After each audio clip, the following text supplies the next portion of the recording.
자, 여러분 이 제목을 가지고 한번 이 그림을 먼저 한번 보시겠습니다. 여러분 이 그림이 어떤 그림인지 혹시 아시나요? 자, 이 그림은 이 이카로스라고 하는 신화에 나오는 이카로스의 날개를 1636년에 파울 루벤스라고 하는 화가가 그린 그림입니다. 두 사람이 날개를 가지고 올라가는데 떨어지는 게 아들이 떨어지는 거고요, 옆에 있는 게 바로 아달로스라고 하는 바로 아버지 다이달로스, 아버지의 그림입니다. 여러분 익히 알다시피 이카로스의 날개라는 이 신화는 그리스 신화 중에서 아버지가 아들, 하늘을 날고 싶어하는 아들에게 밀랍을 녹여가지고 새들의 날개를 모아서 근사한 날개를 달아줍니다.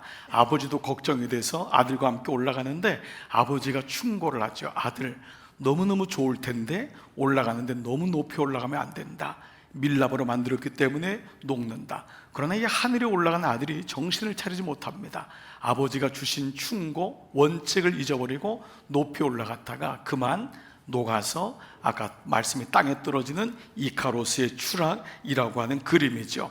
인간의 날고 싶어하는 욕망, 오르고 싶어하는 욕망을 잘 표현한 신화인데, 이 신화에서 영감을 얻었던 이 오스트리아의 시인이었던 잉에보르그 마흐마라고 하는 분이 이 단어가 쓴 문장에 추락하는 것은 날개가 있다라고 하는 시가 여기서 나온 것입니다. 여러분 가만히 보면은 추락과 날개는 상반된 단어가 아닌가요? 날개는 상승하는 거잖아요. 근데 날개와 추락이라고는 두 단어를 통해서 역설적인 표현을 하고 있는 것이죠.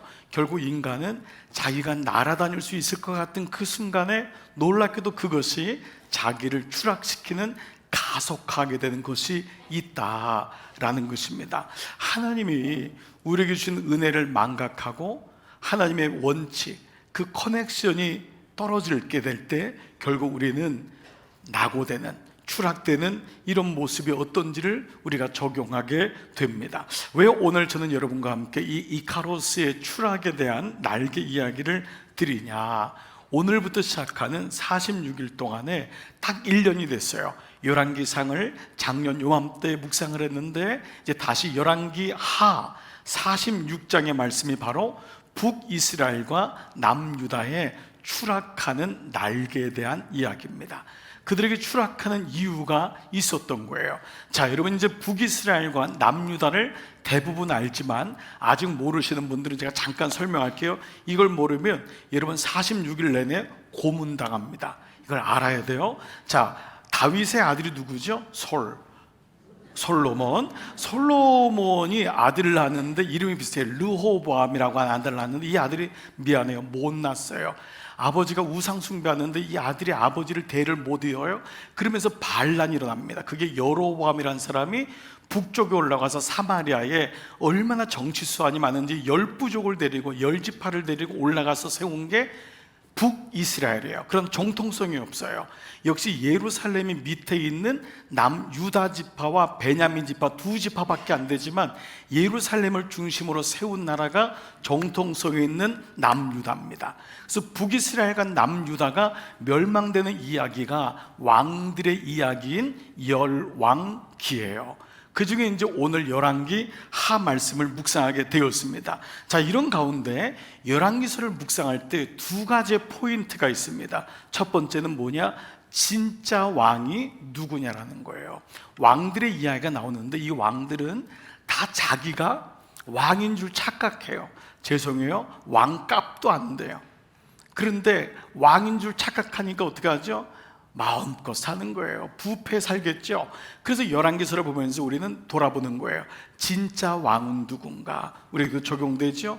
혹시 나는 내가 왕으로 착각하고 사는가? 두 번째 뭐냐?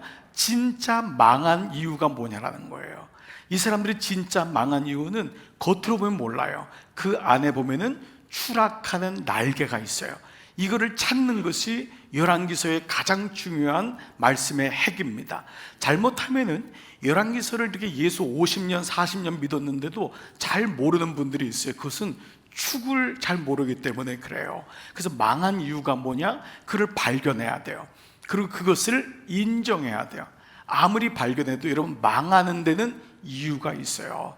근데 그 이유가 물론 들으면 기분 나쁘지요. 그러나 거기는 보이는 이유든 보이지 않는 이유든 이유가 있어요. 그걸 인정하고 세 번째는 다시 세워야 되잖아요. 이제 그 말씀들이 열왕기서를 통해서 계속 얘기가 될 것입니다. 자, 이런 가운데 오늘 본문 열왕기하 1장은요 북이스라엘의 아합 왕의 죽음에 대한 말씀으로부터 시작합니다. 자, 그리고 그가 그렇게 사랑했던 나라 모압이 배반하고 그의 아들이 중병에 걸린 이야기로 시작해요. 자, 1장 1절 같이 한번 읽어보겠습니다. 시작. 아합이 죽은 후에 모압이 이스라엘을 배반하였더라. 아시아가 사마리아에 있는 그의 다락 난간에서 떨어져 병들매. 아합이란 사람은 여러분 이 열왕기상을 7장이나 할애하고 있는 사람인데 이 아합 북이스라엘의 왕이에요. 일단 아합은 여러분 좋은 왕일까요? 안 좋은 왕일까요? 네, 안 좋은 왕인데 가장 안 좋은 왕입니다. 북이스라엘에는요 22명의 왕이 있고 남유다도 22명의 왕이 있는데 북이스라엘은 선왕이 한 명도 없어요. 그래서 빨리 망합니다. 근데 아합은 그 나쁜 왕 중에서도 가장 안 좋은 왕이에요. 그래서 성경에 여호와 보시기에 더욱 악을 행하며 모든 왕 중에 가장 악하며, 이게 아합이에요. 그러니까 여러분 아합이란 인간이 얼마나 나쁜 왕인지를 여러분은 보게 될 거예요. 근데 그가 그렇게 사랑했던 모압 이방 민족인데 아합하고 있을 때는 아합하고 딱 맞아요. 그런데 아합이 죽자마자 배반합니다. 이게 세속사예요. 그렇게 나에게 모든 걸 줄 것 같은 사람이 어느 날 다 등 돌리는 거예요. 근데 거기 나오는 또 다른 사람이 누구냐면 아하시아예요. 자, 이름 왕들이 좀 헷갈리지만 이제 익숙해지셔야 돼요. 아하시아 왕이 아합의 아들인데 그만 다락 난간에 떨어져서 병들어 죽게 돼요. 이 왕이 2년밖에 왕을 못하고 젊은 나이에 죽어요. 오늘 이런 일련의 사건이 처음에 나와요. 그런데 오늘 이런 말씀 묵상하면은 이 아시아가 병들었는데 누구한테 자기의 사신들을 보내죠? 누구한테? 에글론에 있는 바알세불이란 말이에요. 바알세불, 바알이에요. 그 바알이라고 하는 귀신들의 이름이 굉장히 많은데 그 귀신들에게, 즉 무당에게 왕이, 이스라엘의 왕이잖아요. 그것도 이스라엘에 하나님을 섬기는 거잖아요. 피상적으로는, 표면적으로는. 근데 무당에게 가서 내가 나을 수 있는지 죽을 수 있는지를 물어봐요. 의사에게 가는 것도 아니에요. 그러니까 얼마나 우상에게 쪄들어 있는지를 보겠죠. 그때 등장하는 사람이 누구냐 하면 엘리야입니다. 자, 열왕기 상에 엘리야가 등장하고요 2장에 가면 엘리야가 승천해요. 사라지고 엘리야의 제자인 누구죠?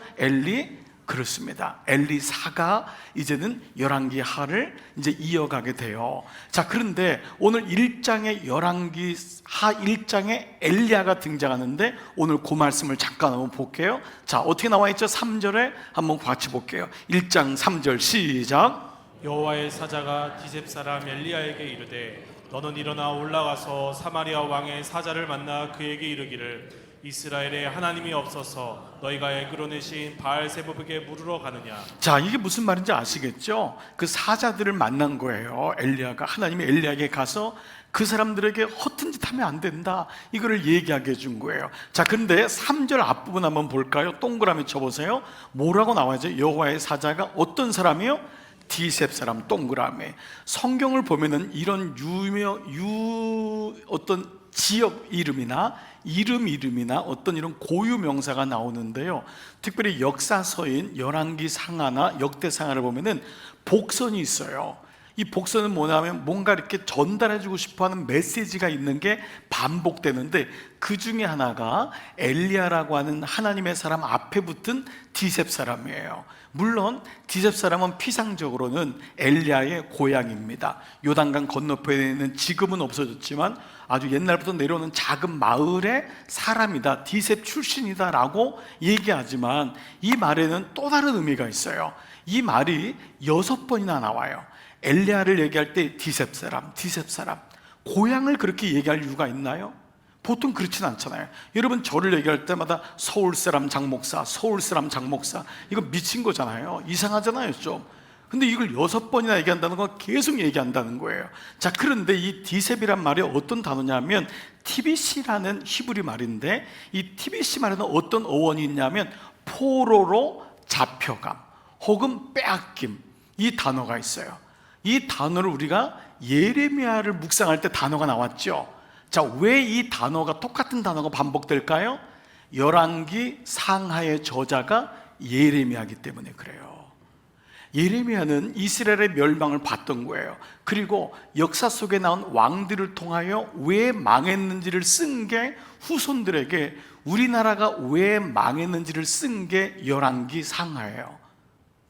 그러니까 이런 의미로 본다면은 바로 우리가 예레미야에서 공부하고 묵상했던 포로로 끌려감 그리고 빼앗김, 이게 축이었는데 바로 엘리야 앞에 붙은 디셉 사람이란 그 이름이 이 이름이에요. 이 말은 뭐냐? 엘리야란 이름을 들을 때마다, 엘리야란 이름을 사람들이 얘기할 때마다 우리는 포로로 끌려갈 것인가 회복될 것인가를 늘 고민하고 생각해야 됐던 거예요. 여러분, 예수님 앞에 붙은 지명 이름이 있죠. 예수님을 가리켜서 나사렛 예수라고 하죠. 예루살렘 예수라고 안 해요. 갈릴리 예수라고 안 해요. 왜 나사렛일까요? 나사렛이라는 말은 나제르, 나찌르라는 단어인데, 이 말은 순을 의미해요. 순, 가지도 아니고 순, 아주 보잘것없다, 소망도 없다, 멸시받은. 그래서 나사렛에서 무슨 선한 것이 나오겠느냐라는 말이 나사렛이라는 말이에요. 우리가 그래서 예수님이 우리가 버린, 건축자들이 버린 그 돌이 모퉁이 돌, 중심돌이 된다라고 하는 것이 바로 나사렛 예수를 통해서 사람들이 하나님이 그를 그리스도로 세우셨다라고 하는 이치와 마찬가지인 것입니다. 그래서 오늘 말씀엔 그 엘리야가 이 아하시야 왕의 죽음을 예고하죠. 그러자 이 아하시야가 그걸 받아들이지 못해요. 그래서 아버지 아합하고 똑같이 50부장에게 붙여서 그를 죽이라고 3번이나 보내는 일이 후반절과 내일 말씀까지 연결됩니다. 자, 그런데 이렇게 뜬금없이 1장이 갑자기 왜 아합이 죽었어요? 끝난 줄 알았는데 아하시야가 병들었는데 여전히 바알세불에게 쫓아가는 모습이 등장해요. 자, 그러면 이 아하시야가 누구냐를 아는 게 열왕기 하를 묵상하는데 도움이 되겠죠. 그러면 그 전장을 보면 되겠죠. 오늘 열왕기 하 1장이니까 전장은 열왕기 상 22장이에요. 그 22장의 맨 마지막이 51절부터 53절인데 여기 아하시야가 나와요. 자, 한번 볼게요. 자, 22장 51절. 자, 유다의 여호사밧 왕, 남유다에는 여호사밧이 있었던 거예요. 이 사람은 아합 왕하고 같은 시대에 있었던 사람이에요. 그 사람이 왕이 된 지 제 17년에 북이스라엘에는 아합 왕의 아들인 아하시야가 등극한 거예요. 여러분, 이해가 되시죠? 그래서 이 여호사밧하고 아합이 같은 시대의 왕인데 이제 아합이 죽고 아들이 올라온 걸 얘기하는데 2년 동안 왕자리에 있었어요. 자, 52절. 이 아하시야가 어떤 사람이냐? 아하시야가 여호와 앞에서 악을 행하여. 이게 여러분 계속 보는 구속사예요. 열왕기는 세상에서 그가 잘했다 이게 없어요. 여호와 앞에서, 여호와 보시기에. 그런데 3가지의 길을 걸어요. 첫 번째, 그의 아버지 누구죠? 아합의 길을 걸어요. 아버지가 그랬으면 아들은 아니가 되잖아요. 아버지가 술 주정했는데 아들이 또 술 주정하네. 아버지가 노름했는데 아버지가 또 아들이 또 그 길을 걷는 거예요. 지금 이 모습을 보여요. 두 번째는 그의 어머니 길을 또 걸어요. 어머니가 누구죠? 이세벨, 이씨예요. 이씨. 여러분, 이씨들, 죄송합니다, 여러분. 그 이씨가 아닙니다, 여러분. 이세벨. 그리고 3번째는 이스라엘에게 범죄하게 한 누구죠? 느밧의 아들 여로보암. 여로보암이 바로 구테타를 일으켜서 북쪽에다가 나라를 만든 그 여로보암의 길로 행해서 결국 바알을 섬겼다는 거예요. 이게 아하시야예요. 그러면 우리가 먼저 묵상할 게 있어요. 그러면 이 아하시야가 걸었던 길이 3가지인데 이 길이 성경에 중요해요. 그가 어떤 인생을 살았는지를 성경은 그가 얼마나 소유했냐, 얼마나 높이 있냐가 아니라 그가 어떤 길을 걸었냐. 그래서 예수님이 본인을 나는 길이요 진리요 생명이라고 했잖아요. 길이 중요해요. 어떤 길이 닦여졌냐, 그 가정에 닦여진 거를 봐야 돼요. 내가 아무리 안 걸으려고 해도 그 닦여진 길을 어느 날 걷는 거예요. 예수님의 길이 생기지 않으면은, 여러분 이거는 제가 장담할게요, 이건 하나님 말씀이에요. 부모의 길을 걸어요. 조상의 길을 걸어요. 이거는 내려오는 거예요. 그 반질반질하게 걸어있기 때문에 예수의 길이 없으면은 그냥 가는 거예요. 발가락이 닮았네. 여러분 이거 똑같은 거 아닙니까? 자식이 부모하고 길을 걸어가는데 예수의 길이 있는 걸 생각하면서 이 아시아가 걷지 말아야 될 새 길이 뭐냐? 첫 번째, 아버지 아합의 길입니다. 이 아합은요, 평생을 우상 숭배했는데 사실 아합은 그런 사람이 아니에요. 여러분 아합이 열왕기상 보면은요, 엘리야가 얘기할 때 가슴을 치고 회개하는 장면이 나와요. 그런데 아합은 아내를 잘못 만났어요. 그 아내가 이세벨이에요. 좋은 아내를 만났어야 되는데 이 아내가 평생 우상 숭배하고 이 아합을 끌고 다닙니다. 그리고 이 아합은요, 탐욕이 많아가지고 백성의 작은 포도원을 뺏지 못해가지고 그것 때문에 전전긍긍하는데 이 이세벨이 다 쳐 죽이잖아요. 그리고 그 땅을 줘버린다고요. 그래서 보통 아합에 대해서 얘기할 때 아합의 영이 뭐냐면은 우유부단과 탐욕의 영이라고 보통 해요. 여러분 이걸 잘 한번 기억해 보셔야 돼요. 아합은 우리 안에 다 있어요. 이 원마음이 있는데 우리가 다 마귀의 자녀였잖아요. 이제 예수 그리스도를 통하여 회복됐지만 우리 안에 자칫 걸어가는 영이 뭐냐면 우유부단한 거예요. 여러분 이게 좋은 게 아닙니다. 예? 이게 천천히 가고 그냥 뭐 부드럽고 이게 아니에요. 하나님이 기회를 주시는데도 아합은 깨닫지 못해요. 아합은 특별히 충성스러운 신하를 너무 많이 줬어요. 하나님의 선지자들도 많이 줬어요. 그리고 심지어 부도 줬어요. 근데 아합은 하나님을 찾지 않아요. 우유부단의 영이에요. 결정을 못해요. 결정장애예요. 교회도 못 나오고 헌신도 못하고 아무것도 못해요. 늘 그냥 있는 거예요. 근데 거기 영적인 부분이 있음을 말씀하고 있어요. 그리고 그는 탐욕이에요. 소탐 대실.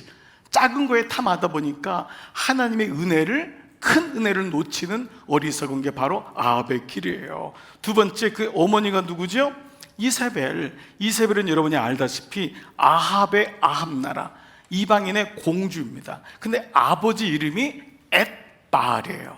아버지 이름이 왕인데, 엣이란 말은 뭐냐면 with의 영어로 함께, 바알과 함께. 아버지가 왕인데 바알에게, 무당에게 미친 사람입니다. 근데 그 딸이 바로 이세벨이에요. 그 이세벨은 들어오면서부터요, 모든 우상을 다 끌고 들어옵니다. 근데 이 아합이 워낙 뭐예요? 그게 없으니까 이 아람족 속의 공주가 바로 이세벨이에요. 그래서 보통 이세벨을 가리켜서 뭐라고 얘기하냐면 유혹과 음란의 영이라고 해요. 이 이세벨은요, 유혹을 잘해요. 꾀고요. 그리고 모든 바알의 신전은 음행이에요. 그래서 이스라엘의 모든 아들들을 다 이 아람 바알 신들을 여사제하고 관계를 하게 합니다. 애가 나니까 거기서 계보가 끊어지는 거예요. 이런 일을 자행한 게 바로 이세벨입니다. 계시록에 오죽하면은 이세벨에 대한 말씀이 나와요. 요한계시록 2장 20절 보면, 그러나 내게 책망할 것이 있노라. 두아디라 교회를 향한 책망이에요. 자칭 선지자라는 여자 이세벨, 바알의 선지자인 거예요. 자기는 자칭 선지자라는 여자 이세벨을 너가 그 용납해가지고 교회에 뭐가 들어왔냐면 하나님의 충성스러운 내 종들을 가르쳐 꿰는 거예요. 이 바알의 이세벨이 하는 게. 그리고 또 어떻게 하죠? 꿰어서 행음하게 하고, 이건 음란이라는 단어예요. 그들을 음란하게 하는 거예요. 이방 민족하고 결혼하게 하고 그 안에서 애를 낳게 하고 사생제를 낳고 행음하게 하고 결국 우상의 재물을 먹게 한다. 근데 그 4절 보니까 소위 이걸 뭐라 그러냐면 사탄의 깊은 것을 너희가 모르는구나. 두아디라 교회인데 이거를 사탄의 깊은 거라고 했어요. 사탄의 깊은 것을 너희가 알지 못하니 다른 걸 얘기할 수가 없구나. 두아디라 교회는 영적으로 기가 먹은 거예요. 아무리 영적으로 깊은 걸 얘기해도 알아듣지를 못하는구나 라는 것이 이세벨의 길, 바로 음란과 유혹과 음란의 영이었어요. 그럼 세 번째, 여로보암은 어떤 왕이었죠? 바로 남쪽의 유다, 바로 하나님의 언약에 세워진 이 나라를 깨뜨리고 분열시켰어요. 그리고 북쪽에다가 이제 나라를 세우니까 백성들이 남쪽에 예루살렘에 성전이 있으니까 거기 가서 예배를 드리는데, 그거를 막고 싶어가지고 어떻게 했냐면 모든 북이스라엘에다가 우상들, 금송아지를 다 만들어요. 그걸 섬기게 한 거예요. 그래서 보통 여로보암의 길, 여로보암의 영을 뭐라고 하냐면 자기의와 분열의 영이라고 해요. 여로보암은 가는 곳마다 하나가 안 돼요. 이상하게 나눠져요. 그리고 그 자기의가 센 거예요. 자기가 아니면 안 되는 거예요. 이것이 여로보암에 깔려있는 이런 영이구나. 먼저 한번 적용 질문해 볼게요. 우리도 예수의 영이 없었을 때 우리도 이 아합의 영처럼 우유부단과 탐심의 영이 있지 않았는가? 우리도 예수 그리스도의 길이 없을 때 바로 이 이세벨과 같이 유혹과 음란의 길이 영이 있지 않았는가? 우리도 예수 그리스도의 길을 알지 못했을 때 바로 이 여로보암처럼 자기의와 분열의 영은 없었는가라는 것입니다. 자, 이것이 이제 이렇게 길이 나오는데, 오늘 여러분에게 아주 중요한 얘기를 하나 좀 드리고 싶어요. 그거는 이제 열왕기상과 열왕기서를 묵상하는 할 때 가장 중요한 단어예요. 그는 아시아를 비롯한 아합은 물론이거니와 모든 열왕기에 나오는 왕들이 해결하지 못하는 게 있어요. 이거를 유일하게 해결한 사람이 누구냐면 예수의 그림자인 요아스예요. 요시아가 종교개혁을 하잖아요. 그 요시아 때 유일하게 해결이 돼요. 바로 이 단어가 뭐냐면 산당이라는 단어예요. 이 단어가 눈에 보여야지만 열왕기서가 읽혀요. 이게 읽혀지질 않으면, 보이지 않으면 열왕기서는 그냥 사람들 이야기고 여러분 들어도 헷갈리는 말씀이에요. 이 산당은 히브리 말로 바마라고 하는 단어예요. 바마. 이 바마가 굉장히 많이 나와요. 바마는 산당의 한자로 산산자 집당자잖아요. 그러나 산 위에 세워진 집이에요. 그러니까 산 꼭대기에 세워진 신전, 이게 산당입니다. 그러면 산당은 어디 있었냐면 이스라엘 백성들이 애굽해가지고 가나안에 들어갔는데 이미 산당이 다 존재하고 있었던 거예요. 그래서 모세가 신명기에서 너희가 가면은 산당을 조심해라, 우상 숭배 조심해야 된다. 그게 집결지가 산당이에요. 그러나 초창기의 이스라엘 백성은 유월절 신앙, 구원의 신앙이 너무 강했기 때문에 산당을 지배해요. 무당들을 내어 쫓고 바알신을 내어 쫓고 거기서 여호와 하나님을 섬겨요. 산당이 그렇게 돼요. 그런데 어느 날 어떻게 되죠? 우상 숭배가 되는 거예요. 제사장들이 타락하고 백성들이 혼합주의에 빠져가지고 바알신에 빠지는 거예요. 그러니까 예를 들면 이런 거예요. 교회인 줄 알고 들어갔는데 커튼을 열었더니 안에 바알이 있는 거예요. 금송아지가 있는 거예요. 그러니까 성전은 유일하게 예루살렘밖에 없잖아요. 그러니까 솔로몬 시대 이전에 이스라엘 백성을 곳곳에서 제사장들과 레위인들을 파송해서 예배처소로 만들었는데, 그렇게 변화된 곳이 옛날로 다시 들어간 거예요. 옛날에 무당 믿다가 이제는 예수님 만났는데 다시 옛날로 돌아가는 그런 모습이 바로 산당인 거예요. 그 산당이 너무 많으니까 여기서 우상 숭배가 다 일어나는 거예요.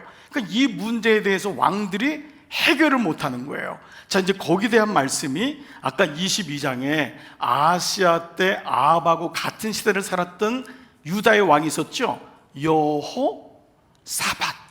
여호사밧에 대한 말씀을 잠깐 볼게요. 자, 여호사밧 23장, 열왕기상 22장 마지막에 여호사밧에 대한 이야기예요. 자, 같이 읽어볼게요. 시작. 여호사밧이 그의 아버지 아사의 모든 길로 행하며 돌이키지 아니하고 여호와 앞에서 정직히 행하였으나 산당은 패하지 아니하였으므로.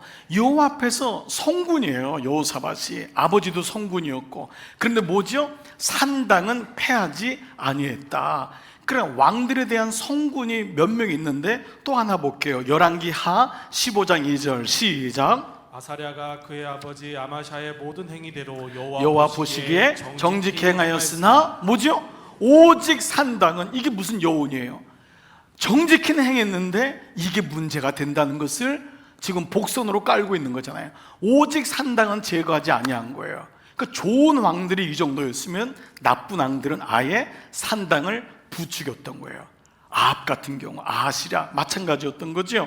자, 그리고 나서 이 산당이 제거되지 않은 산당, 패하지 않은 산당이 계속 일어나면서 이 산당은 음행이랑 연결된다 그랬죠. 거기 바알을 섬기는 음행이기 때문에 우리의 아들들이 가면은 바알의 여사제하고 결혼을 시키는 거예요. 거기서 아이를 낳으니까 여러분, 그 아이는 뭐죠? 바알의 아들이 되는 거예요. 아들을 뺏는, 딸들을 빼앗는 일들이 곳곳에서 산당을 통해 일어났는데, 그 다음 구절 여호사밧에 대한 말씀이 43절에 그렇게 해서 산당은 제거하지 않았는데, 그 다음 구절 보세요. 44절 이렇게 표현해요. 여호사밧이 이스라엘의 왕 누구죠? 아합이란 말이에요. 그 당시 여호사밧은 남쪽의 남유다의 왕이에요. 그 북이스라엘은 아합이 있었는데 그 아합과 화평하니라. 이게 복선이에요. 여러분 보면은 전쟁 없이 잘 사이좋게 지냈나 보네, 이 말이 아니라 이 말은 여호사밧의 아들을 아합의 딸에게 주는 결혼 동맹 관계가 생겨요. 이 얘기를 지금 하고 있는 거예요. 이 말씀이 똑같은 이제 역사인데 열왕기 상하가 있고 역대 상하가 있어요. 열왕기 상하는 왕들을 중심으로 한 거고 역대 상하는 시대를 중심으로 한 거예요. 자, 그런데 그 역대하 21장 6절에 요 구절을 보충 설명을 하고 있어요. 여호람이 여호사밧의 아들이에요. 그 성군의 아들 여호사밧이 그가 이스라엘 왕들의 길로 행하여 아합의 집과 같이 된 거예요. 아들 줬더니 아합에게 뺏겼는데, 이는 왜냐하면 아합의 딸이, 이세벨의 딸이 그의 아내가 되었어요. 그리고 그가, 여호람이 여호와 보시기에 악을 행해요. 믿음의 계보가 완전히 끊겨요. 이세벨의 딸이니 여러분 오죽했겠어요? 딸은 엄마보다 더해요. 여러분, 이런 일이 지금 일련의 사건이 일어나는 거예요. 즉 이 두 가지가 열왕기하를 보는, 열왕기서를 보는 굉장히 중요한 핵심이에요. 즉 놓치면 안 되는 추락하는 날개가 바로 이 두 가지예요. 한 가지는 산당, 한 가지는 불신 결혼이에요. 이 단어는 여러분을 힘들게 할 거예요. 불편하게 할 거예요. 지금 이미 불신 결혼한 내 아들, 딸들도 있고, 여러분 지금 억지로 와 있는 분도 있을 수 있어요. 이 결혼 문제는 특별히 부모가 해결할 수 없는 부분이잖아요. 대신 결혼일 수도 있는 것도 아니고, 이 부분은 늘 우리를 아프게 해요. 또 여러분 중에는 이미 청년도 있고 결혼을 앞두고 있는 분도 있고 교제하고 있는 분들도 있을 거예요. 그런데 이 산당과 불신 결혼, 불신 가정이 어떤 화두가 돼서 이스라엘을 멸망시키는지를 봐야 돼요. 이거는 여러분, 제가 여러분에게 목사로 얘기하는 게 아니에요. 하나님의 말씀이 이것을 얘기하고 있어요. 그러므로 여러분의 마음을 일단 내려놓고 하나님의 음성을 들으셔야 돼요. 산당은 성도들의 삶을 의미해요. 그들은 하나님께 예배했는데 산당에서 해결이 안 되는 거예요. 산당은 감추어진 거예요. 주일은 예배를 드리는데 6일 동안은 알 수가 없는 거예요. 이게 사실 우리 연약함 아닌가요? 우리가 다 주일날 예배를 드려요. 여러분을 누가 뭐라고 하겠어요? 그러나 여러분, 마귀는 알고 있는 거예요. 우리의 신앙이 자라지 않는 이유는 6일 동안의 삶 때문에. 이게 사실은 추락하는 날개가 있어요. 여러분, 오늘 찬양대 너무너무 감사해요. 우리 찬양대처럼 귀한 사람이 어디 이렇게 헌신하고, 교사들, 제가 오늘 사부 예배 때도 청년들, 교사들 이 말씀을 줄 거예요. 오늘 이렇게 작정을 했어요. 왜냐하면 교사지만은, 찬양대지만, 여러분들은 헌신하지만 6일 동안 그가 어떤 일을 하는지는 알 수 없는 거예요. 이게 산당이에요. 보여지지 않는, 감춰지지 않는. 왜 내 인생 속에 이런 문제가 있을까? 사실은 예배를 드리지 않아서가 아니에요. 여러분들이 헌신하지 않아서가 아니에요. 여러분이 6일 동안 나도 모르게 추락하는 날개가 계속 유지되고 있기 때문에 그 예배가 우리의 삶을 치고 올라가는 사닥다리가 되지 않고 그냥 예배를 드리는 형식적인 예배가 될 수 있는 가능성이 많아요. 또 하나, 불신 가정, 불신 결혼이에요. 성경은 이것을 음행이라고 했어요. 굉장히 듣기 어렵죠. 여러분 자녀 중에서 안 믿는 사위나 며느리를 얻었는데 여러분 그걸 가리켜 성경이 음행하고 있다고 한다면 여러분 굉장히 가슴 아플 거예요. 근데 이것이 성경에서 메시지예요. 그 아이들을 버렸단 말이 아니에요. 그것이 얼마나 무서운지를, 그리고 우리가 그걸 위해서 얼만큼 기도해야 되는지를 역설적으로 보여주고 있어요. 혹 우리가 아하스가 걸었던 아합의 우유부단과 탐욕의 산당이 있지 않는가? 혹 우리가 아하스가 걸었던 이세벨의 바로 유혹과 음란의 산당이 우리 삶에 있지 않는가? 혹 아하스가 걸었던 여로보암의 자기의와 분열의 산당이 있지 않는가? 그 결과는 불신 결혼이 됐어요. 불신 가정이 만들어졌어요. 사실 지난 2달 동안 예레미야 말씀을 묵상하면서 제 안에 해결되지 않는 마음이 있었어요. 여러분 함께 묵상했던 여러분께 너무 감사하고, 예레미야 마음을 가지고 우리가 어떻게 살 것인가를 계속적으로 포로가 되면 안 되고 빼앗기면 안 된다는 마음이 있었는데, 제 안에는 여전히 우리 교회 장로님, 권사님, 집사님들의 가정에 대한 아픔이 느껴지는 거예요. 너무도 많은 분들이 빼앗긴 자녀가 너무도 많아요. 근데 어쩔 수가 없는 거예요. 정말 이렇게밖에 도 표현이 안 되는 거예요. 여러분이 대신 결혼해 줄 수도 없고, 그 아이에게 믿지 않는다고 내가 구박할 수도 없고, 어떻게든지 부모는 정말 그 아이들을 오르만져서라도 교회 한번 데려오고 싶고 하게 하고, 부모의 믿음을 이어가고 싶어 지고 싶어 하는 게 우리 마음인데, 다 큰 아이들이 이게 어려운 거예요. 그러다 보니까 또 손주까지 낳고 하다 보면 더 이상 접근 금지가 되어버리는 이런 일들이 많은데, 열왕기서를 묵상하면서 제 마음에 오는 게, 열왕기서에 있는 두 제목이 산당과 불신 가정, 불신 결혼이라고 하는 이 두 단어를 주님이 주신다면 여기서 멈추면 안 되겠구나, 이게 하나님이 우리에게 주신 기회구나, 이 마음이 드는 거예요. 46일 동안 하나님이 우리 교회에게 말씀과 함께 주신 기회구나. 그러면 나의 자녀들 중에 결혼 다 예수 믿는 사람이라 했으면 끝인가요? 아닙니다. 여러분 손주들은 그냥 있나요? 그리고 결혼했다고 끝나는 게 아니에요. 그 가정에 바알의 영이 흐르는 것을 막아야 되잖아요. 정말 우리 이런 기도 제목이 많은 거예요. 지난 몇 주일 동안 마음속에 계속 고민이 있는데 하나님께서 이 마음을 주셨어요. 그게 바로 여러분이 오늘 주보 안에 받으신 열왕기 하를 통한 가정 살리기 46일 프로젝트예요. 이 마음이에요. 이걸 가지고 기도해야 되겠구나. 빼앗긴 뒤에도 봄은 오는가? 우리는 봄이 온다고 믿지만 우리는 기도하진 않아요. 자녀들에 의해서 어쩔 수 없죠 라고 하지만은 기도하진 않아요. 염려하는 것과 기도하는 것은 달라요. 부모 중에 자녀를 위해서 염려하지 않는 부모는 아무도 없어요. 그러나 우리가 이 마음을 가지고 열왕기서 하 46장을 묵상하는 동안에 마음을 모아서 기도해보자, 이 마음을 너무 강력하게 줘가지고 여러분 오늘 첫날 여러분에게 선포하고 여러분과 함께 가기를 바라는 마음으로 여러분이 소책자를 만들었어요. 여러분 소책자를 보시면 첫 번째 페이지를 봐보세요.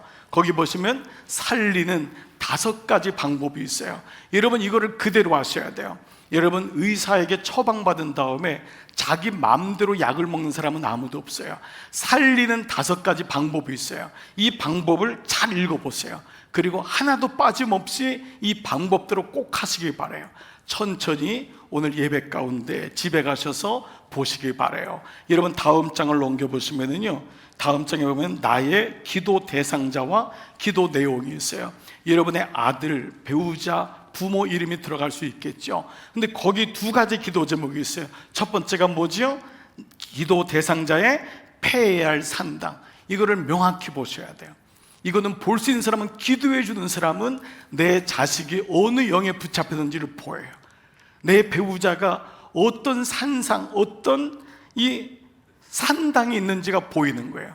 그거를 아까 아하스가 걸었던 3가지, 아합의 산당, 이세벨의 산당, 여로보암의 산당을 잘 묵상하시면서 우리 가정에 있는 산당은 무엇인가? 이 아이에게 있는, 내 며느리에게 있는, 내 사위에게 있는, 내 아들에게 있는, 잘 보시기 바라요. 그리고 2번째, 기도 대상자의 가정을 위해서 여호사밧은 화평을 이룬다고 하는 명목 아래 아들을 뺏겼어요. 성경은 이것을 음행이라고 말하고 있어요. 그리고 그 가정이 다 무너져요. 여러분, 여러분에게 결혼에 대한 시비를 걸고자 함이 아니에요. 근데 오늘 이 말씀이 여러분에게 할 수 있는 이유는 여러분이 이제는 성숙했기 때문이에요. 말씀을 들을 수 있는 귀가 있기 때문에 그래요. 이 말씀은 대단히 어찌 보면 어려운 말씀일 수 있어요. 그러나 이제 우리 교회가 구속사적으로 계속 말씀을 묵상해 왔고, 그렇기 때문에 이 말씀을 보면서 매일마다 하루마다 체크업하는데, 여기 오늘 1일자 체크업에 보시면 4가지가 있어요. 여러분이 먼저 해야 될 게 있어요. 첫 번째, 묵상. 나의 묵상은 여러분이 꼭 같이 가야 돼요. 이거 기도만 한다고 되는 게 아니에요. 말씀으로 같이 가야 돼요. 46일 동안 나의 묵상 했으면 동그라미. 그리고 아이를 위해서 기도하는 거예요. 나의 기도는. 그리고 세 번째, 오늘처럼 주일날, 금요일날, 수요일날 예배가 있는 때는 동그라미. 또 가정에서 예배를 드리는 사람은 동그라미. 여러분, 산당은 제단이에요. 예배 처소예요. 산당이 제거되려면 내가 예배가 회복돼야 돼요. 나의 예배는. 그리고 4번째는요, 내가 기도 대상자에게 섬겨할 부분이 무언가. 오늘 카톡으로 축복했습니다. 오늘 아이에게 조그만 선물을 보내줬습니다.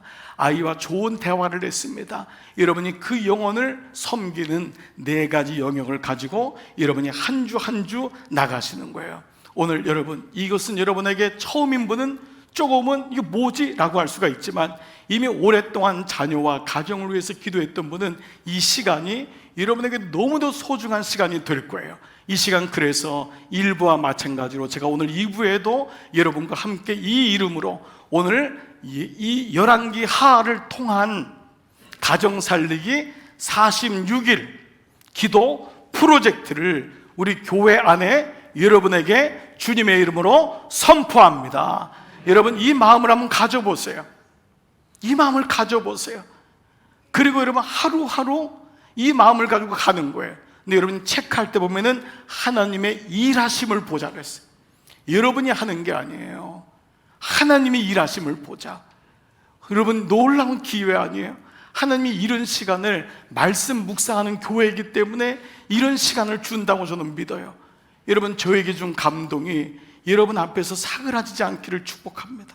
멈춰지지 않기를 바라요. 성령께서 여러분의 마음을 만지셔서 이제 이 산당, 그리고 불신 가정, 불신 결혼에 대한 마음이, 부모가 없으면은 애들한테는 절대 주지 않습니다.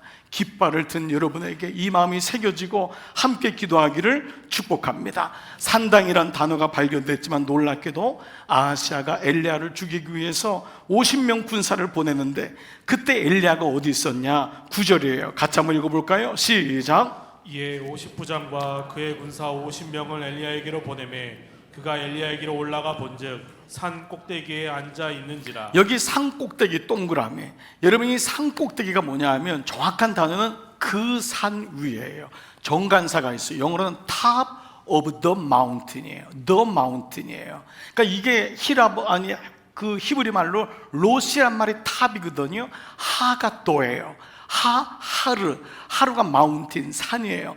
그 산 위란 말이에요. 즉 엘리야가 이미 올라갔던 그 산이에요. 그러면 산당과 비교할 때 산당에 무너졌던 사건이 있었던 산이 어떤 산이죠?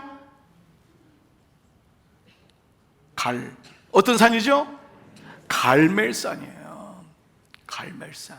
850대 1로 이겼던 그 산, 그 갈멜산을 성사학자들은 얘기하고 있음을 말씀하고 있어요.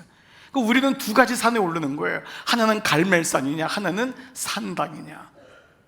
오늘 이 말씀이 엘리야가 산당에서, 그래서 여러분이 보면은 말도 안 되는 사건 같지만 불이 내려와서 50명의 병사들을 2번이나 다 죽입니다.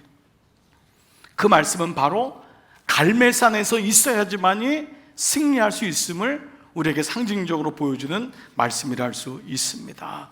말씀을 마무리해 볼게요. 부산에 가면은 국립대학교 중에 하나인 해양대학교라는 곳이 있습니다. 이제 아주 장학금 다 주고 우수한 사람들을 마도로스로 키우는 아주 좋은 학교입니다. 우연히 한 TV 프로그램에서 이곳 교수님이 출연하셔서 얘기를 하는데 아주 제가 그때 너무 울림이 컸습니다. 이분이 이제 오셔서 하는 말이 출연진들한테 이제 묻는 거예요. 여러분 향해할 때, 여러분도 한번 생각해 보세요.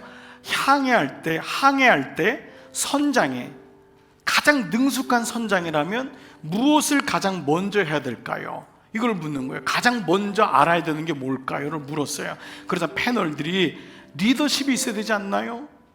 그리고 배와 간수 격차 이런 거, 파도 이거 알아야 되지 않나요? 일기예보를 알아야 되지 않나요? 아니면 배에 대해서 상태를 알아야 되지 않나요? 아니면 비상 때 무전 상태가 어떤지, 혹은 비상 식량이 어떤지 이런 거를 알아야 되지 않나요? 라고 했더니 이 교수님이 고개를 다 저으시면서 이렇게 말했어요. 항해에서 가장 먼저 알아야 하는 것은 자신의 현재 위치를 정확하게 아는 것입니다. 어찌 보면 당연한 얘기 같은데 이게 너무, 그때 저는 너무 큰 울림이 됐어요. 자신의 현재 위치를 정확하게 안다는 거예요. 이 말은 역설적으로 전제가 뭐죠? 많은 사람들이 자기의 현재 위치를 모른다는 거예요. 부인하고 싶어 한다는 거예요. 목사인 저에게는 이게 마치 자신의 모습, 나의 영적인 위치를 정확하게 아는 게 중요하구나. 목회하는 저에게는 우리 교우들의 영적인 상황이 어떤지를 아는 게 중요해요. 말씀 묵상으로 이렇게 고집스럽게 끌고 가는 이유도 여러분들이 영적 위치를 속아줄 수 있기 때문에 그래요. 오늘 여러분 이런 거 안 해도 돼요. 여러분에게 이것을 제시하고 또다시 하나님께서 제 마음을 주시는 것은 여러분의 지금 위치가 어딘지를 드러나야 된다는 거예요.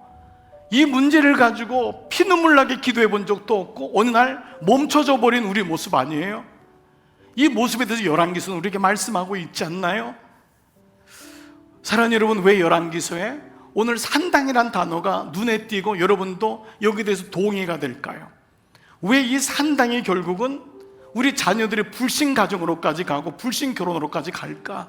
그냥 아이들이 좋아하는 사람이 결혼한 것으로 치부해도 되잖아요. 근데 하나님 말씀은 그렇게 안 본단 말이에요. 불편한 말씀을 우리에게 계속적으로 주고 있는 이유는 뭐예요? 이걸 통해서 우리가 구속사적으로 말씀을 보고 불편하지만 이걸 놓고 기도해야 된다는 거예요. 그리고 제가 여러분에게 불편해도 얘기를 하는 것은 여러분이 이제는 말씀을 들을 수 있는 성숙함, 귀가 열렸기 때문이에요. 기도하기는 여러분의 산당이 무엇인지가 먼저 여러분 스스로 드러나시기를 바라요.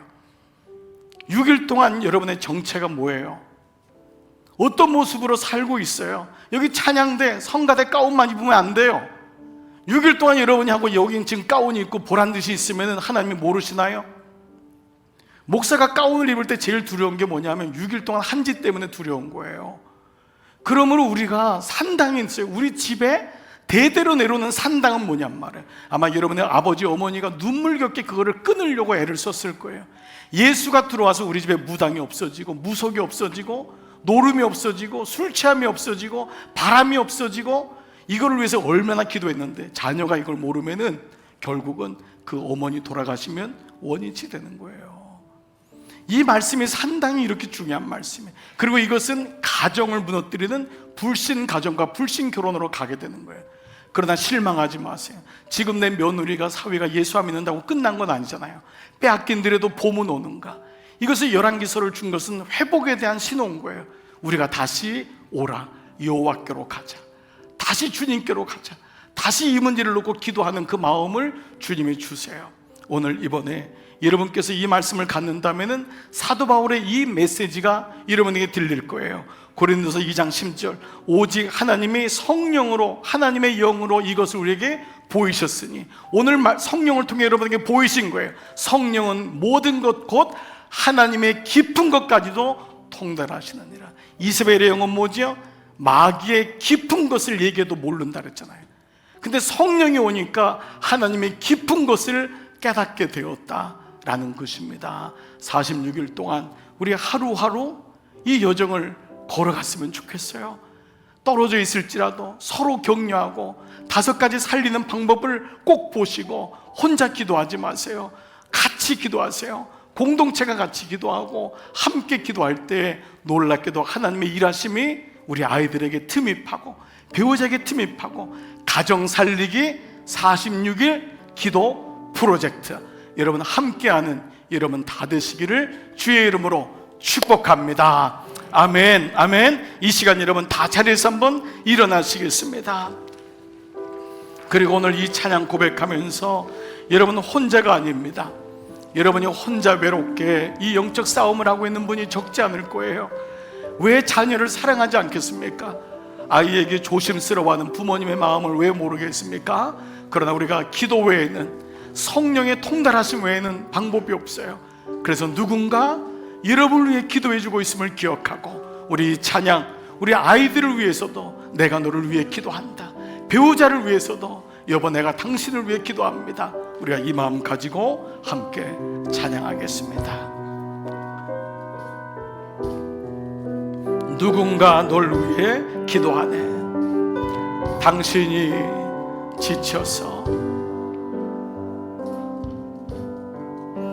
당신이 지쳐서 기도할 수 없고 눈물이 빗물처럼 흘러내릴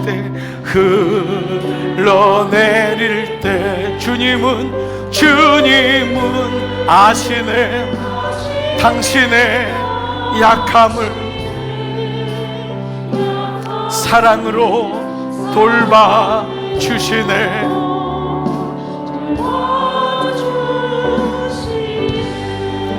누군가 날 위하여, 누군가 널 위하여 누군가 기도하네. 누군가 기도하네. 여러분이 홀로 외로워서, 내가 홀로 외로워서 마음이 무너. 여러분 잊지 마세요. 누군가 널 위해 기도, 누군가 널 위하여, 누군가 널 위하여 누군가 기도하네. 누군가 기도하네. 내가 홀로 외로워서, 내가 홀로 외로워서 마음이 무너질 때 누군가 널 위해 기도. 오늘 말씀 붙잡고 우리 함께 기도하며 주님 앞에 나가겠습니다. 살아계신 아버지, 열왕기서의 말씀을 통해 우리에게 중요한 두 단어를 주셨습니다. 아버지, 산당입니다. 내 안에 해결되지 않고 지금까지 끌고 오는 산당이 있습니다. 하나님, 어느 순간에 포기해버린 산당이 있습니다. 아버지, 오늘 주님의 이름 앞에 올려드립니다. 아버지, 오늘 그리스도인의 마음을 가지고 주님 십자가에 이 마음을 내려놓습니다.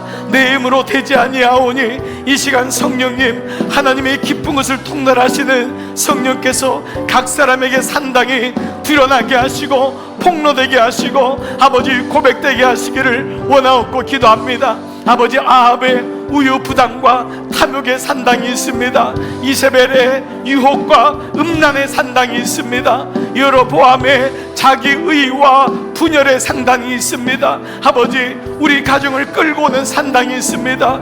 조상적으로부터 내려왔던 길이 있습니다. 우리 모두가 하나님을 떠났던 사람들 아닙니까? 우상 숭배하고 무당을 섬기고 무속을 섬겼던 우리 조상들인데, 아버지, 이제 예수의 길로 인하여 이 길이 끊겨졌음에도 마귀는 끝까지 그가 어떻게든지 우리를 다시 산당으로 돌아가게 합니다. 자비로우신 아버지, 이 일로 인하여 우리 가정에 일어난 불신결혼, 불신가정이 있습니다. 아버지, 너무도 가슴이 아프고 하나님, 때로는 잊혀지고 왔고 결혼한 아이들이기 때문에 말하지 못하고 하나님 여기까지 왔지만 누가 기도할 수 있습니까? 누가 이 문제를 가지고 울 수가 있습니까? 아버지, 성경은 이 불신결혼을, 불신가정을 가장 엄하게 말씀하고 있습니다. 이것이 추락하는 날개임을 말씀하고 있습니다. 잊혀졌던 가슴 아픈 일이지만 다시 주님 앞에 올려드리고 우리 사랑하는 자녀들 하나님께 올려드립니다. 하나님, 배우자 중에 믿지 않는 배우자를 찾는 게 너무 어렵습니다. 그래서 그만 쉽게 선택할 때가 많습니다.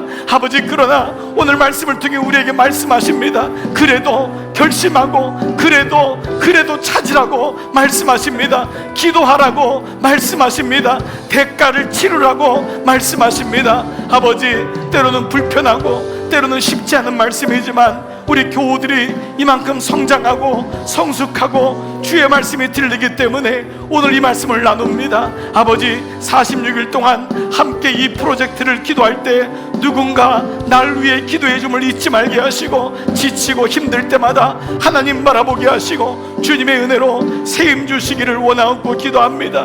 주님, 살려주세요. 우리 아이들을 살려주세요. 우리 가정을 살려주세요. 추락하는 날개가 있었습니다. 우리 남편을 살려주세요. 우리 아내를 사랑하고 축복합니다. 살려주세요. 우리 부모님을 살려주세요. 우리 조카들을 살려주세요. 우리의 이모, 형제, 고모, 우리의 아빠들 살려주세요. 주님 앞에 올려드립니다.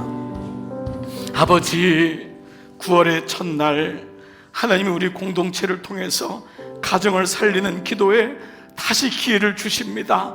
아버지, 때로는 그냥 포기하고 어쩔 수 없이 내버려 두고 그냥 옆에 있는 것만 해도 고마워서 그냥 왔는데, 열왕기의 말씀은 우리에게 이를 위해서 기도하라고, 이를 위해서 다시 몸부림치라고, 주님을 바라보라고 말씀하십니다. 그리고 이것이 산당과 함께 추락하는 날개임을 분명하게 말씀하고 있습니다. 하나님 말씀이 이와 같다면 하나님, 토달지 않고 묵묵히 이 말씀 붙들고 다시 기도하겠습니다. 하루하루 온 공동체가 장로님으로부터 어린 생명까지 우리 아이들도 이 기도를 할 건데, 하나님 도우셔서 우리 같이 목장에서 양육자들이 부부끼리 염려하거나 걱정하는 자녀가 아니라 기도하는 가정 되게 하시고, 가정재단을 쌓고 갈멜산의 놀라운 은혜가, 하나님의 일하심이 분명히 우리 가정에 있을 줄 믿습니다. 주님, 사랑하는 종들을 만져주세요. 그리고 우리 아이들이 불쌍합니다. 알지요 주님? 궁일을 여겨주세요. 우리 배우자를 주님의 이름으로 안아줍니다. 궁일을 여겨주시고 우리 사랑하는 아내들을 축복합니다. 우리 모두를 주께서 함께하여 주옵소서. 하나님, 파송합니다. 성부와 성자와 성령의 은총이 함께 선포된 가정 살리기 46일 기도 프로젝트 위에 기름 부으셔서 우리 함께 주님의 일하심을 보는 놀라운 첫날이 되게 하여 주옵소서. 파송하옵고 성부와 성자와 성령의 이름으로 간절히 축원하옵나이다. 아멘.